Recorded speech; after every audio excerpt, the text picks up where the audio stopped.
Hey everyone, what we're going to be doing today is putting some sway bars on this slash 4x4 backslash build that I've named Project LOONEY. So this is going to be a little bit of a different video than normal. It's really not even going to be a video. It's going to be kind of a slideshow with a little voiceover here done. And the reason for that is, for one, this is super simple. For two, my tripod broke, and trying to hold the camera while doing everything and explain it is borderline impossible. And realistically, this, like I said, it's not that complicated. It's super easy. It really doesn't even need a video, but I figured I would do one just to get some content uploaded, for one. And for two, there are a couple of useful little tips in here for people who are running a build like mine, specifically with the Stampede arm guards. The sway bars don't just mount straight up like they would without the arm guards. So I'll go over that later when we get to that part of the install, but for now, hope you enjoy the video, and hopefully some people find this helpful. So what we're looking at here is the actual package of parts. This is Traxxas part number 6898. This is what it's going to look like when it comes in your mailbox, or if you pick it up from the hobby shop. This second picture that we're going to look at here is what it looks like all taken out of the package. You can see the front and rear sway bars, the linkages are separated, screws are separated. It comes with everything you need to mount it up.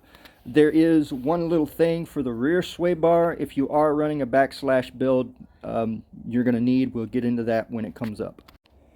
Just a quick shot of the instructions here. Most of it's pretty self-explanatory. You really don't even need them. Here's the silver sway bars. The silvers are actually softer than the black sway bars. And when I was putting them all together, I was feeling of them, and I thought they felt a little soft. So I went ahead and fished them around the front shock tower, how you're supposed to do, and got them all lined up and everything. And I even installed them, and they realistically wound up being a little softer than I would like. Of course, I didn't go and drive it around, but they just didn't feel stiff enough for my liking. Alright, so this is the one and only real modification that I had to do here. What you're looking at is the sway bar linkages with the rod balls popped out. Now from the factory, these things come with like this little screwball deal. It's a rod ball with a screw attached to it. I popped that out, grabbed some old just standard ball ends that I had laying around, and popped those in.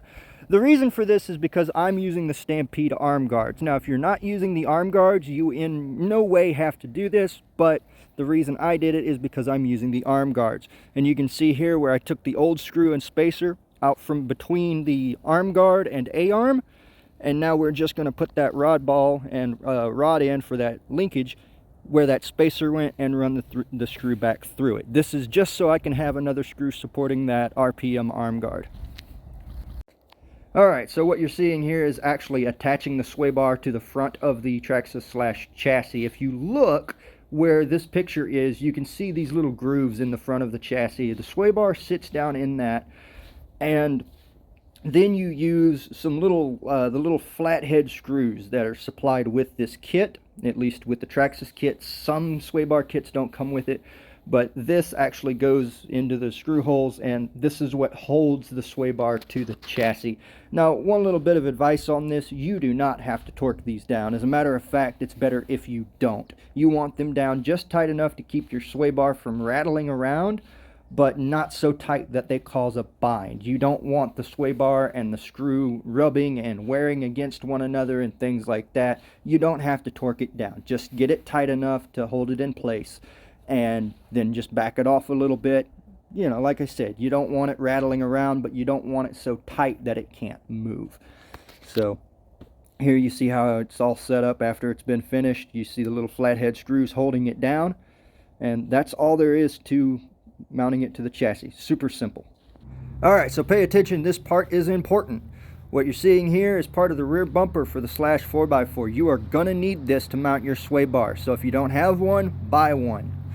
You just put it back where it goes and screw it into place, and then the little slots that you see across it are what hold your sway bar. Alright, so here's another little important thing to keep an eye on. Your linkages are different lengths. Now the sway bars will only go on one way, but you could get the linkages mixed up. One's longer, one's shorter. So read the directions, or if you're buying it second hand, short ones go up front, long ones go in the rear. So keep that in mind. But we're just doing the same thing we did with the front ones, popping out the little screw ball and putting in the normal ball ends. Alright, so you can see where I'm taking the screws out here. This is where your rear sway bars are going to mount to your arms. Again, it's made a little more complicated if you're running the Stampede arm guards, because you kind of can't see what you're doing, but here's a better shot of it, of where they kind of run down and connect to. It's pretty much the same exact thing as the front A-arms, because believe it or not, the Slash 4x4 uses the same A-arms front and rear. But yeah, it can be a little tedious to get in there and do what you need to do, especially with the Stampede arm guards. There's just so much stuff there, and yeah, it can be a little bit complicated. Alright, so this is where I was talking about the sway bar has to sit in the slot for that rear bumper piece. So you have to have that rear bumper piece. The good news is it's not very big, and in terms of the way the vehicle looks, it doesn't really affect it much. And realistically, you don't even need them little pieces sticking out of the side. You can cut them off with a Dremel if you want. You only need enough of this to hold the sway bar. So you can see where I'm tightening the sway bars down here.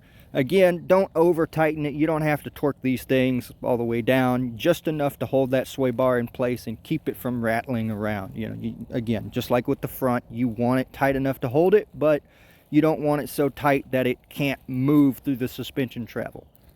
Alright, one more thing I wanted to show you is this. This is the instruction manual for the sway bars. The reason I'm going to put this here is because maybe somebody bought a set of sway bars secondhand and doesn't have this piece of paper. Or maybe you bought a whole truck used and don't have this piece of paper and would like to adjust your sway bars. Well, this will show you and tell you some little tips on setup and adjustment. So feel free to pause the video and read this. That's why it's here. Thanks for watching. I'll see you next time.